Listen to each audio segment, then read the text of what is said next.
Bible Story Time for little ones in Christ.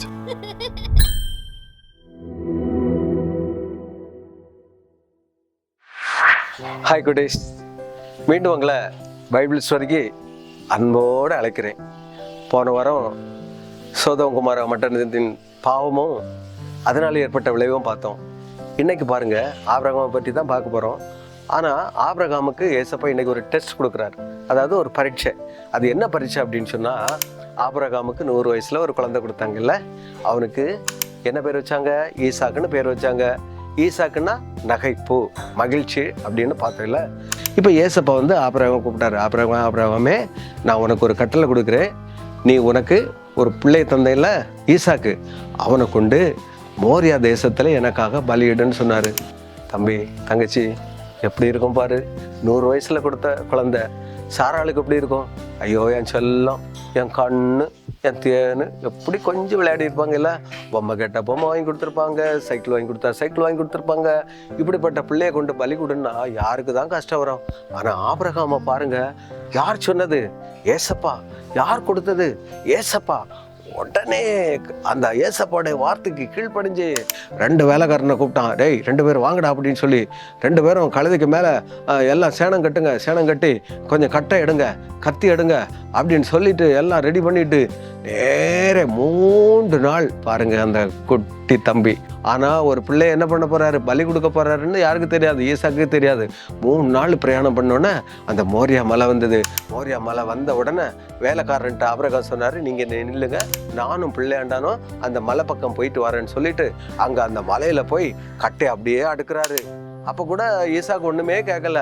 கட்டை அடுக்கிட்டு ஈசாக்கை கூப்பிட்டு அவனுடைய கையையும் காலையும் கட்டி அப்படியே கட்டை மேலே அடுக்கிட்டு அப்படியே வானத்தை நோக்கி ஒரு பெரிய கத்தி ஒன்று கையில் எடுத்தார். அந்த வானத்தை நோக்கி அப்படியே அந்த கத்தியை அப்படியே வாங்கி வெட்ட போன உடனே, ஆபிரகாமே, பிள்ளையாண்டா மேலே உன் கையை வைக்காத, உன் ஏக புதல்வன், உன் செல்ல பிள்ளைன்னு பாராம என் வார்த்தைக்கு நீ கீழ்ப்படிந்ததுனால பிள்ளையாண்டா மேல் உன் கையை போடாத அப்படின்னு சொல்லி ஆண்டவர் அந்த இடத்துல தடுத்தாரு.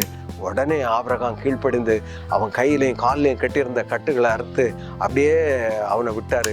அப்படியே அந்த பக்கம் எட்டி பார்க்கும்போது அந்த முள்பதரில் ஒரு ஆடு இருந்தது.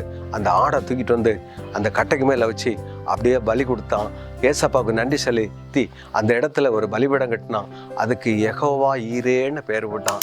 யெகோவா ஈரே அப்படின்னு சொன்னால் கர்த்தரின் பர்வதத்தில் பார்த்து கொள்ளப்படுவோன்னு சொல்லி அந்த இடத்துல நன்றி செலுத்தி அப்படியே ஈசாக்கை கூட்டிகிட்டு வந்தார். இதை கேட்டுக்கொண்டிருக்கிற என் அன்பு தம்பி தங்கச்சி, ஆபிரகாம் விசுவாசித்தான், அவன் தேவனுடைய மகிமையை கண்டான்.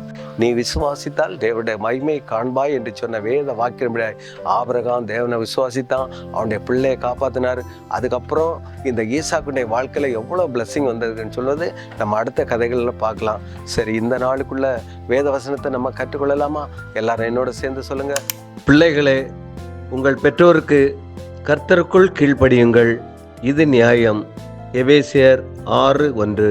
மீண்டும் ஒரு முறை சொல்வோமா? பிள்ளைகளே, உங்கள் பெற்றோருக்கு கர்த்தருக்குள் கீழ்ப்படியுங்கள், இது நியாயம். எபேசியர் 6:1.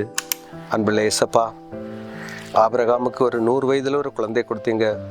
அவனுக்கு ஈசாக்குன்னு பேர் வச்சாங்க.